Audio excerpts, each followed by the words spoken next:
ابراہیم علیہ السلام کا، فرشتوں نے پوچھا کہ کوئی اللہ کی بارگاہ میں یا کسی مدد کی ضرورت، کوئی حاجت، تو انہوں نے کہا کہ جس کی بارگاہ میں پہنچانی ہے کیا وہ یہ جانتا نہیں؟ فرشتوں نے کہا جانتا ہے، تو کہا مجھے تم سے حاجت نہیں ہے کہنے کی۔ یہ یقین کامل ہونا چاہیے، خدا سے سب کچھ ہونے اور مخلوق سے کچھ نہ ہونے کا یقین کامل۔ اس بات پہ میری غور کیجیے گا۔ ہمارے یہاں جو بزرگوں نے لکھا ہے نا کہ وسیلہ بناؤ، تو اس کا مطلب یہ ہے کہ ہم اس قابل نہیں ہیں تو اللہ کے پیاروں کو بطور وسیلہ اللہ کی بارگاہ میں خود بھی دعا کرو، ان کے وسیلے سے بھی کرو، لیکن کامل یقین یہ رکھو کہ فاعل حقیقی اللہ ہے۔ اللہ سے سب کچھ ہونے اور مخلوق سے کچھ نہ ہونے کا یقین کامل رکھو۔ اب ہم اس میں بیلنس نہیں کر پاتے، بدقسمتی سے ہم اس میں بیلنس نہیں کر پاتے۔ اب جب اس آگ میں نمرود نے، اچھا اتنی ہمت نہیں تھی کہ خود اس آگ کے قریب جاتے ہیں، تو شیطان نے ان کے دلوں میں ڈالا کہ منجنیق بناؤ، جس کو آج جدید اس میں آپ ٹینک کہہ لیں، توپ کہہ لیں، یہ اس کی ابتدا تھی۔ منجنیق یعنی جس میں دور سے پتھر وغیرہ ڈال کے پھینکا جائے، تو ابراہیم علیہ السلام کے لیے وہ منجنیق تیار کروائی اور اس کے ذریعے آپ کو آگ کی طرف اچھالا گیا۔ اللہ اکبر۔ جب آپ آگ میں تشریف لائے تو اللہ تبارک و تعالیٰ نے فرمایا قلنا، ہم نے کہا یا نار، اے آگ، کونی برداً وسلاما علی ابراہیم، ابراہیم پر ٹھنڈی ہو جا اور سلامتی والی ہو جا۔ صرف ٹھنڈی نہیں، اب اللہ تبارک و تعالیٰ کے حکم پہ غور کیجئے گا۔ اللہ نے آگ کو حکم دیا کونی برداً وسلاما، ٹھنڈی سلامتی والی ہو جا، کہ ہر ٹھنڈک بھی سلامتی والی نہیں ہوتی، بعض دفعہ ٹھنڈک اتنی بڑھ جاتی ہے کہ آدمی کے لیے باعث تکلیف ہو جاتی ہے۔ تو اللہ نے اپنے خلیل کے لیے آگ کو حکم دیا کہ صرف ٹھنڈا نہیں ہونا ہے، بلکہ سلامتی، راحت، سکون والی ٹھنڈک ہونی چاہیے۔ بہت زیادہ شدید سردی بھی آدمی کو تنگ کرتی ہے، ایذا دیتی ہے، تو کہا سلامتی والی ٹھنڈی ہو جائے۔ اور اللہ اکبر، ایک روایت میں ملتا ہے ابراہیم علیہ السلام فرماتے ہیں کہ جتنے خوبصورت، یادگار، مزے کے دن میں نے اس آگ میں گزارے ہیں، اس کے علاوہ نہیں گزارے۔ اللہ کے لیے آپ نے اپنے آپ کو پیش کر دیا نا، تو اللہ پر کامل یقین رکھو۔ درس قرآن سے جو چیز سیکھنے کی وہ سیکھو کہ اللہ پر کامل یقین۔ خدا کی قسم، وہی رب ہمارا اور تمہارا ہے جس نے ابراہیم علیہ السلام کی آگ کو ٹھنڈا کیا، جس نے موسیٰ علیہ السلام کے لیے سمندروں میں راستے بنا دیے، جس نے یوسف علیہ السلام کو کنویں سے بادشاہت پہ پہنچا دیا، تو وہی آپ کا اور میرا رب ہے۔ یقین کامل شرط ہے۔ تو یہاں اس سورہ مبارکہ میں اللہ تبارک و تعالیٰ نے اس واقعے کو ذکر فرمایا۔ اسی طرح آیت نمبر 78 میں اللہ تبارک و تعالیٰ نے داؤد اور سلیمان کے ایک فیصلے والے واقعے کو ارشاد فرمایا، وَدَاؤُدَ وَسُلَيْمَانَ إِذْ يَحْكُمَانِ فِي الْحَرْثِ إِذْ نَفَشَتْ فِيهِ غَنَمُ الْقَوْمِ وَكُنَّا لِحُكْمِهِمْ شَاهِدِينَ۔ یہ بڑا دلچسپ واقعہ ہے۔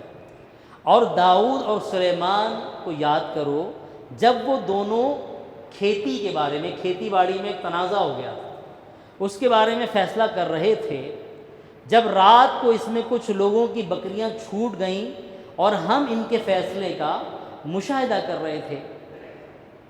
ہوا کیا تھا، مختصراً عرض کرتا ہوں۔ ویسے تو ہر قرآن پاک کی ایک آیت میں حکمتیں اور قرآن پاک میں بڑے دلچسپ واقعات ہیں، ہمیں وقت کی کمی ہوتی ہے تو کوشش کرتے ہیں کہ چند آیات جو تراویح میں پڑھی گئی ہوتی ہیں ان میں سے، اس نیت سے کہ اس کی برکات حاصل ہو، قرآن سے ہمارا تعلق پیدا ہو اور آپ خود سے اس کی تفسیر کو پڑھنے کی عادت بنائیں۔ تو داؤد علیہ السلام کے سامنے ایک مقدمہ آیا، کسی شخص کی بکریاں چھوٹ کے غلطی سے کسی کی کھیتی میں چلی گئی اور کھیتی کو اجاڑ دیا۔ جب داؤد علیہ السلام کی بارگاہ میں فیصلہ آیا تو آپ نے یہ فیصلہ کیا کہ جس کا کھیت برباد ہوا ہے تو یہ بکری والا اپنی بکریاں اتنی قیمت تقریباً بنتی ہے تو بکریاں اس کو دے دے۔ اب یہ آپ نے فیصلہ، اور بظاہر درست فیصلہ تھا، لیکن اللہ تعالیٰ فرماتا ہے کہ ہم نے سلیمان کو ایک اور فیصلہ کرنے کی سمجھ عطا کی، یعنی ان کی عمر کیا تھی؟ وہ داؤد علیہ السلام کے کیا تھے؟ بیٹے، اور عمر کیا تھی؟ 11 سال۔ تو انہوں نے اپنے والد سے کہا کہ اس میں ایک دوسرا فیصلہ اگر سناؤں تو یہ بھی تو ہو سکتا ہے۔ تو داؤد علیہ السلام نے فرمایا کہ کہو۔ تو انہوں نے کہا یہ کیا جائے، ابھی اللہ نے ہی ان کو اس فیصلے کی سمجھ دی، انہوں نے کہا یہ کیا جائے کہ جس کی بکریاں ہیں اس کے حوالے کھیت کر دیا جائے، وہ کھیتی باڑی کرے، اور جب کھیتی مکمل ہو جائے تو وہ اس کے حوالے کر دے، اور جب تک یہ بکریاں اپنے پاس رکھے جس کا کھیت اجڑا ہے، اور یہ اس بکری کے دودھ وغیرہ سے نفع اٹھائے اور اپنا نقصان پورا کرے۔ جب وہ فصل تیار ہو جائے تو یہ بکریاں بکری والے کو واپس کر دے اور کھیت والے کے پاس واپس چلا جائے۔ اللہ! تو داؤد علیہ السلام نے اس فیصلے کو پسند فرمایا۔ اس سے ایک بات جو معلوم ہوئی، علماء نے فرمایا کہ عدالت کے فیصلے پر دوسری عدالت نظر ثانی کر سکتی ہے۔ یہاں نظر ثانی کا کہ کوئی فیصلہ بہتر ہوتا ہے تو دوسرا بہترین اور اعلیٰ بھی ہو سکتا ہے، یعنی ضروری نہیں کہ پہلا والا بھی غلط ہو، اگر ایک صحیح ہے تو دوسرا صحیح ترین اصح ہو سکتا ہے، ایک بہتر ہے تو دوسرا بہترین ہو سکتا ہے، ضروری نہیں کہ ہم کسی کو غلط کہیں۔ اور یہاں اس سے اللہ تبارک و تعالیٰ نے یہ ذکر فرمایا۔ اسی طرح اسی سورہ مبارکہ میں، سورہ انبیاء میں حضرت یونس علیہ السلام کا ذکر ہوا۔ آیت نمبر 87 میں اللہ تبارک و تعالیٰ نے ارشاد فرمایا وَظَنُّونِ إِذ ذَّهَبَ مُغَاضِبًا فَظَنَّ أَن لَّن نَّقْدِرَ عَلَيْهِ فَنَادَىٰ فِي الظُّلُمَاتِ أَن لَّا إِلَٰهَ إِلَّا أَنتَ سُبْحَانَكَ إِنِّي كُنتُ مِنَ الظَّالِمِينَ۔ اور ذُنُّون کو یاد کرو، اللہ نے یہاں یونس علیہ السلام کو ذُنُّون کے لقب سے یاد کیا، اور ذُنُّون کو یاد کرو جب وہ غضبناک ہو کر چل پڑے۔ غضبناک کس سے؟ اپنی قوم سے جو ایمان نہیں لاتی تھی، تو وہ غضبناک ہو کر چل پڑے اور انہوں نے گمان کیا کہ ہم اس پر تنگی کریں گے، ہم اس پر تنگی کریں گے۔ تو اس نے اندھیروں میں پکارا کہ تیرے سوا کوئی معبود نہیں، تو ہر عیب سے پاک ہے، بے شک مجھ سے بیجا ہوا کیا تھا؟ یونس علیہ السلام نے اپنی قوم کو دین کی دعوت دی، لیکن وہ ایمان نہیں لائے، تو آپ ان سے سخت ناراض ہو گئے اور آپ نے ہجرت کی کہ یہ ان کی حرکتوں کی وجہ سے ہو سکتا ہے ان پہ عذاب آ جائے، تو آپ چلے گئے۔ لیکن اللہ تبارک و تعالیٰ کو اس لیے یہ فیصلہ پسند نہیں آیا کہ باقی انبیاء کو ہجرت کا حکم ہوا تھا۔ حضرت لوط علیہ السلام کو حکم ہوا تھا، نوح علیہ السلام کو کشتی میں سوار ہونے کا حکم ہوا تھا، ابھی ان کی قوم کے بارے میں اللہ کا فیصلہ نہیں آیا تھا۔ تو انہوں نے اپنے طور پہ یہ فیصلہ سمجھا کہ یہ قوم چونکہ ایمان نہیں لا رہی تو مجھے ان سے کنارہ کرنا چاہیے۔ تو اللہ تبارک و تعالیٰ نے توجہ دلانے کے لیے معاملہ ایسا کیا کہ آپ کو مچھلی نے نگل لیا، سمندر کے سفر میں مچھلی نے نگل لی، اور آج بھی دنیا کا سب سے بڑا جاندار مچھلی ہی ہے۔ تو مچھلی نے جب نگل لیا تو وہ اندھیرے در اندھیرے میں چلے گا۔ ظلمات کو قرآن نے اسے ذکر کیا، یعنی ایک تو سمندر کا، دریا کا اپنا اندھیرا، پھر رات کا اندھیرا، پھر مچھلی کے پیٹ کا اندھیرا۔ اللہ اکبر! تو آپ نے وہ تسبیح پڑھی، لا الہ الا انت سبحانک انی کنت من الظالمین۔ اے اللہ، تیرے سوا کوئی عبادت کے لائق نہیں، تو ہی پاک ہے اور بے شک مجھ سے بیجا ہوا۔ تو اللہ تبارک و تعالیٰ نے پھر آپ کو اس سے نجات دی، اور آپ کی واحد قوم ہے جو عذاب آنے سے پہلے ایمان لے آئی اور اس کو ایمان قبول کیا گیا۔ عذاب سے پہلے وہ ایمان لے آئی تھی۔ رسول اللہ صلی اللہ علیہ وسلم نے ارشاد فرمایا، حضرت یونس علیہ السلام نے مچھلی کے پیٹ میں جب دعا مانگی تو یہ کلمات کہے جو قرآن میں ذکر کیے، لا الہ الا انت سبحانک انی کنت من الظالمین۔ تو فرمایا جو مسلمان ان کلمات کے ساتھ کسی مقصد کے لیے دعا مانگے تو اللہ اسے قبول فرماتا ہے۔ اس طرح ایک اور حدیث مبارکہ میں میرے آقا علیہ السلام کا فرمان علیہ شان ہے، حضرت ابو وقاص رضی اللہ تعالیٰ عنہ فرماتے ہیں کہ ہم رسول اللہ صلی اللہ علیہ وسلم کے قریب بیٹھے تھے، تو آپ نے فرمایا، کیا میں تمہیں ایسی چیز کے بارے میں خبر نہ دوں کہ جب تم میں سے کسی پر کوئی مصیبت یا دنیا کی بلاؤں میں سے کوئی بلا نازل ہو اور وہ اس کے ذریعے دعا کرے تو اس کی مصیبت اور بلا دور ہو جائے؟ آپ صلی اللہ علیہ وسلم سے عرض کی گئی، کیوں نہیں؟ آپ ارشاد فرمائیے۔ تو آپ نے ارشاد فرمایا وہ چیز حضرت یونس علیہ السلام کی دعا لا الہ الا انت سبحانک انی کنت من الظالمین ہے۔ تو اس کی عادت بنائیں، اپنی دعاؤں میں اس دعا کو بھی شامل کریں کہ یہ وہ نسخے ہیں جو میرے آقا علیہ السلام نے عطا فرمائے۔ اور آج ہی کی سورہ انبیاء میں وہ مبارک آیت تلاوت ہوئی جو میرے آقا صلی اللہ علیہ وسلم کی شان و عظمت اور آپ کی امتیازی خصوصیت پر دلالت کرتی ہے۔ اللہ تبارک و تعالیٰ نے اپنے محبوب علیہ السلام کی شان کچھ اس طرح سے بیان فرمائی، آیت نمبر 107، وَمَا أَرْسَلْنَاكَ إِلَّا رَحْمَةً لِّلْعَالَمِينَ۔ باقی انبیاء کا ذکر آ رہا تھا، رسول اللہ کا ذکر آیا تو اللہ نے کیا فرمایا کہ ہم نے آپ کو تمام عالمین کے لیے، عالم کے لیے نہیں، ہم تو ایک عالم میں ہیں نا، تمام عالمین کے لیے رحمت بنا کر بھیجا۔ اور بزرگوں نے فرمایا غور کرو، جس طرح اللہ نے فرمایا الحمدللہ رب العالمین، تو آپ غور کیجئے کہ آپ اللہ نے فرمایا کہ عالمین کے جس ذرے پہ گویا میری ربوبیت اور کہانی ہے، تو اپنے محبوب کا جب ذکر آیا کیا فرمایا رحمت للعالمین، گویا اللہ کی ربوبیت کائنات کے عالمین کے جس ذرے پر ہے، اللہ کے محبوب کی رحمت وہاں ہے، اور اس سے سب کو استفادہ ہوا، سب کو۔ دنیا میں تو فرمایا کفار کو بھی فائدہ ہوا۔ آج جمعے میں بھی ہم نے ایک آیت بیان کی تھی نا کہ کفار کو بھی اللہ نے کیوں عذاب نہیں دیا۔ اللہ تبارک و تعالیٰ نے سورہ انفال میں ارشاد فرمایا ہے ما کان اللہ لیعذبہم وانت فیہم وانت فیہم، اللہ عذاب دینے والا نہیں ہے انہیں کیونکہ آپ ان میں ہیں، حالانکہ کفار مکہ نے خود چیلنج کیا تھا کہ اگر آپ سچے نبی ہیں تو اللہ سے کہیں ہم پہ عذاب نازل کر دیں، اور اللہ نے کیا فرمایا محبوب آپ ان میں ہیں۔ اور جب عذاب ان کو مارنا ہی مقصود ہوا، اجتماعی عذاب نہیں آیا، لیکن جس کافر کی سرکشی بڑھی اور مارنا ہی مقصود ہوا تو اللہ نے اس شہر امن سے نکالا جو رسول اللہ کا شہر ہے، جس میں رسول اللہ کی ولادت ہوئی، مکہ سے باہر لا کے بدر میں مارا گیا۔ کیوں؟ کیونکہ رسول اللہ شہر مکہ میں، رسول اللہ شہر مدینہ میں ہو، پھر رسول اللہ کی یہ رحمت دنیا میں تو کفار کو بھی شامل ہے کہ اجتماعی عذاب قیامت تک نہیں آئے گا، مخصوص قوموں پہ ضرور آ سکتا ہے، اجتماعی ایک ساتھ سب ختم کر دیا جائے یہ عذاب پہلے کے انبیاء کی قوموں پر آئے، رسول اللہ کے صدقے اس امت پہ قیامت تک اجتماعی نہیں آئے گا۔ اور یہ خود صحابہ کرام علیہم رضوان فرماتے ہیں، حضرت عبداللہ بن عباس رضی اللہ تعالی عنہما فرماتے ہیں کہ رسول اللہ صلی اللہ علیہ وسلم کا رحمت ہونا عام ہے، ایمان والے کے لیے بھی اور اس کے لیے بھی جو ایمان نہ لایا۔ مومن کے لیے تو آپ صلی اللہ علیہ وسلم دنیا اور آخرت دونوں میں رحمت ہے، دونوں میں رحمت ہے کہ جو پھنس بھی رہے ہوں گے تو کس کی شفاعت سے بچیں گے؟ رسول اللہ کی۔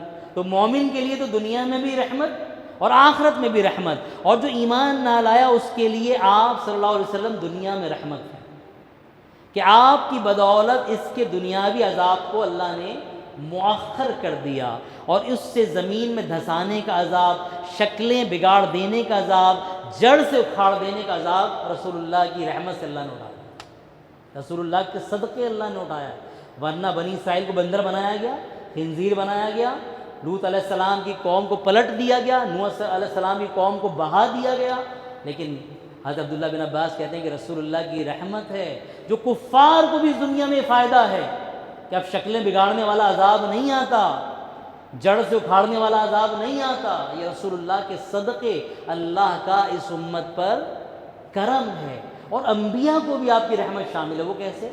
آپ کو پتہ ہے رسول اللہ کے آنے سے پہلے اور قرآن کے نازل ہونے سے پہلے بنی اسرائیل کے بدبختوں نے بعد انبیاء کرام علیہ السلام کا جو تصور اپنی کتابوں میں دنیا کے سامنے پیش کیا تو معاذ اللہ سلیمان علیہ السلام کو بطور جادوگر، اسی طرح مختلف انبیاء کرام علیہ السلام کے مختلف تصور دنیا کے سامنے پیش کیے تھے، لیکن انبیاء کو بھی رسول اللہ کی رحمت شامل ہے کہ ان کی اصل تعریف قرآن نے اور رسول اللہ نے فرمائی۔ اسی طرح آج سورہ حج کی تلاوت ہوئی، اس سورہ مبارکہ میں 10 رکوع 78 آیتیں ہیں۔ اس سورہ مبارکہ میں حج کے اعلان عام اور حج کے احکام کا ذکر ہے، اس مناسبت کی وجہ سے اسے سورہ حج کہا جاتا ہے۔ چنانچہ اللہ تبارک و تعالیٰ نے ارشاد فرمایا وَأَذِّن فِي النَّاسِ بِالْحَجِّ، اور لوگوں میں حج کا عام اعلان کر دو۔ اب یہاں کچھ چیزوں پہ ذرا غور کیجیے گا۔ حضرت ابراہیم علیہ السلام نے جب کعبۃ اللہ کو تعمیر کیا تو بیابان جنگل تھا، مکہ بیابان تھا، اسماعیل علیہ السلام اور آپ کی زوجہ تھی، بظاہر چاروں طرف ریگستان۔ اللہ نے حکم فرمایا وَأَذِّن فِي النَّاسِ بِالْحَجِّ، لوگوں میں حج کا اعلان عام کر دو۔ تو ابراہیم علیہ السلام نے جبل ابو قبیس، اگر حرم شریف کے اللہ ہم سب کو بار بار حاضری عطا فرمائے، حاضری ہو تو باب عزیز سے نکل کے آج کل اس پہ ایک محل بنا ہوا ہے جو بالکل حرم کے دروازے کے ساتھ صفا و مروہ کی طرف آپ چلیں تو ایک پہاڑی چل رہی ہے، اسے کہتے ہیں جبل ابو قبیس۔ نبی کریم علیہ السلام نے روایت میں ملتا ہے جو چاند کے 2 ٹکڑے فرمائے تھے وہ بھی اسی پہاڑ پہ کھڑے ہو کے فرمائے تھے۔ تو آپ ابراہیم علیہ السلام جبل ابو قبیس پر تشریف لائے اور چڑھ کر تمام دنیا کے لوگوں کو، جہان کے لوگوں کو پکارا۔ نظر کوئی نہیں آ رہا ہے، اللہ نے حکم دیا، آپ آئے، آپ نے پکارا کہ اے لوگوں بیت اللہ کا حج کرو۔ اب یہ ہے اطاعت۔ ہمارے یہاں لوگ عقلوں پہ تولتے ہیں، اللہ اور اس کے رسول اور شریعت کے احکامات میں عقل کو دخل نہیں دی جاتی، سمجھ میں آئے یا نہ آئے۔ بھائی چھوٹی سی مثال ہے، جو روزہ نہ رکھ سکے بیماری کی وجہ سے، بڑھاپے کی وجہ سے، سفر میں تو نہیں، اگر بیماری کی وجہ سے کوئی روزہ نہ رکھ سکا اور اب اس قابل نہیں کہ رکھے تو فدیہ ہے۔ فدیہ کیا ہے؟ کھانا کھلانا۔ روزہ کیا ہے؟ کھانے سے رکنا۔ اس کا فدیہ کیا ہے؟ کھانا کھلانا۔ پانی میسر نہیں ہے، کیا کرو؟ تیمم کرو۔ عقل میں سمجھ میں آتا ہے؟ مٹی، اور مٹی آپ منہ پہ لگاتے ہیں، ہاتھوں پہ لگاتے ہیں، آپ پاک ہو جاتے ہیں۔ تو شریعت میں عقل کو دخل نہیں ہے۔ اب یہ انبیاء کرام علیہ السلام کی اطاعت کا عالم دیکھیں، بظاہر بیابان ریگستان ہے، جنگل ہے، اللہ نے حکم فرمایا لوگوں کو حج کے لیے بلائیے، ابراہیم علیہ السلام پہاڑ پہ کھڑے ہو گئے، لوگوں کو حج کے لیے ندا دی۔ روایتوں میں ملتا ہے جن کی قسمت میں حج کرنا لکھا تھا انہوں نے، چاہے وہ ماں کے رحموں میں تھے، پیٹ میں تھے، یا ابھی عالم ارواح میں تھے، باپوں کی پیٹھوں میں تھے، باپ کی پشتوں میں تھے، تو سب نے وہیں سے جواب دیا، دنیا میں آ چکے تھے یا ابھی پیدا نہیں ہوئے تھے، پیدا ہونا تھا قیامت تک، لبیک اللہم لبیک۔ جس کی قسمت میں حرم حاضر ہونا تھا اس نے پکارا عالم ارواح سے لبیک اللہم لبیک۔ یہ ابھی یاد نہیں آتا؟ قرآن نے ایک وعدہ بھی ذکر کیا نا عالم ارواح کا، کہ اللہ تبارک و تعالیٰ نے جب لوگوں سے پوچھا کہ کیا میں تمہارا رب نہیں؟ قالوا بلا، سب نے کہا عالم ارواح میں۔ تو یہ ابھی دنیا میں بھلا دیا گیا ہے، یہ قیامت کے دن سب یاد آ جائے گا کہ میں نے عالم ارواح میں کیا کیا کیا تھا، کیا کیا کہا تھا، اور دنیا میں جا کے کیا کیا کیا اور کیا کیا کہا تھا۔ یہ سب میموری آپ کی واپس ہو جائے گی۔ یہاں پہ کچھ چیزیں یاد دلائی جاتی ہیں، کچھ محو کر دی جاتی ہیں۔ تو یہاں جب آپ نے پکارا تو عالم ارواح میں سے لوگوں نے کہا لبیک اللہم لبیک، اور بعض بزرگوں نے فرمایا ہے کہ جس نے جتنی مرتبہ لبیک پڑھا اس کی اتنی مرتبہ حرم حاضری ہوگی۔ اللہ ہم سب کو ابراہیم علیہ السلام کی اس ندا کے وسیلے سے بار بار حرمین طیبین کی باادب حاضری نصیب فرمائے۔ یہاں چند گزارشات ہیں۔ دیکھیے اگر اللہ نے استطاعت دی ہے تو ایک بات یاد رکھیے، حج چوائس نہیں ہے، یہ عبادت ہے۔ جیسے فرض نماز پڑھنی ہے، جمعے کی نماز کے لیے آنا ہے، زکوٰۃ دینی ہے، حج کو ہم لے جاتے ہیں چوائس پر کہ ریٹائرمنٹ کے بعد کر لیں گے، بچیوں کی شادی کے بعد کر لیں گے۔ بھائی یہ کس نے آپ کو سرٹیفکیٹ دیا ہے کہ آپ اتنی لمبی زندگی لائیں کہ بچیوں کی شادی بھی آپ دیکھیں گے، ریٹائرمنٹ کے مزے بھی آپ لیں گے؟ کیسے؟ اور ایک بات یاد رکھیے، واحد عبادت حج ہے کہ جس کی وعید بہت سخت ہے۔ فرمایا حضرت ابو امامہ رضی اللہ تعالی عنہ نے روایت کیا کہ رسول اللہ صلی اللہ علیہ وسلم نے فرمایا جس شخص کو حج کرنے سے ظاہری ضرورت یا ظالم حاکم یا روک دینے والی بیماری نہ روکے اور وہ بغیر حج کیے ہوئے مر جائے تو چاہے وہ یہودی ہو کے مرے چاہے نصرانی ہو کے مرے۔ اب آپ غور کیجئے گا، میرے آقا علیہ الصلوۃ والسلام جو رحمت للعالمین ہیں، جن کا دل